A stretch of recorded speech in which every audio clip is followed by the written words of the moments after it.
selanjutnya ada pertanyaan dari Ibu Onisa. Kebetulan saya switch karir yang sebelumnya di business operation.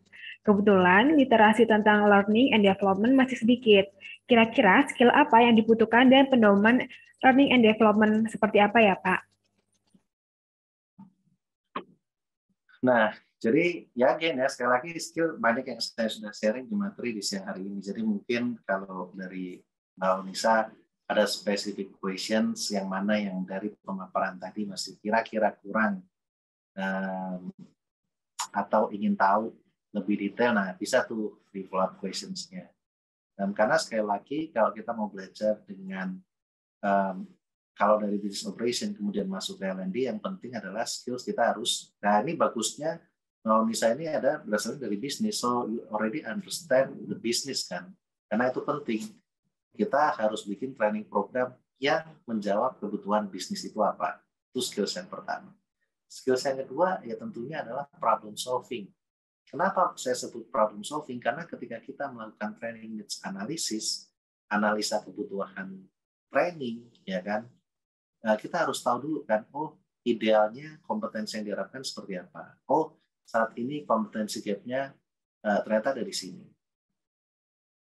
Dan bagaimana kita bisa come up dengan training program yang pas, training program yang tepat, gitu kan. Nah itu butuh problem solving karena supaya apa? Supaya kita itu betul-betul ensure bahwa oh ini gap-nya di sini loh. Kenapa ada gap ini? Oh ternyata reasoningnya begini. Jadi ketika menemukan suatu permasalahan pun kita juga harus selalu bertanya ke diri kita sendiri why. Jadi mungkin ada yang pernah mendengar konsep tentang five whys gitu kan, selalu bertanya untuk mendapatkan root cause-nya.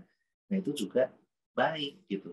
Jadi kalau sudah tahu tentang bisnis, kemudian ada kompetensi, problem solving, critical thinking untuk understanding, analisa, learning needs, analytical thinking juga dibutuhkan, dan kemudian butuh kemampuan desainer, learning designer. Nah, supaya bisa come up dengan desain learning program yang interaktif, kontennya berkualitas, desainnya interaktif, dan yang terakhir adalah facilitation skill.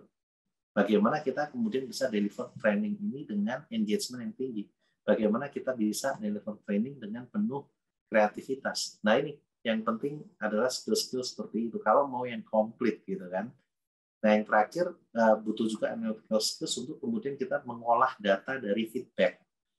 Kenapa butuh mengolah data dari feedback? Supaya kita tahu bagian mana sih yang butuh improvement. Kalau orang nggak happy dengan training yang kita lakukan, kenapa sih orang nggak happy?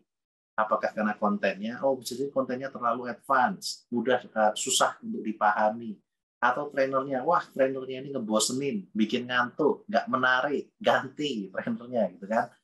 Oh, atau karena memang, oh ternyata trainingnya ini nggak bermanfaat karena topiknya nggak sesuai, nggak relevan dengan pekerjaanku sehari-hari.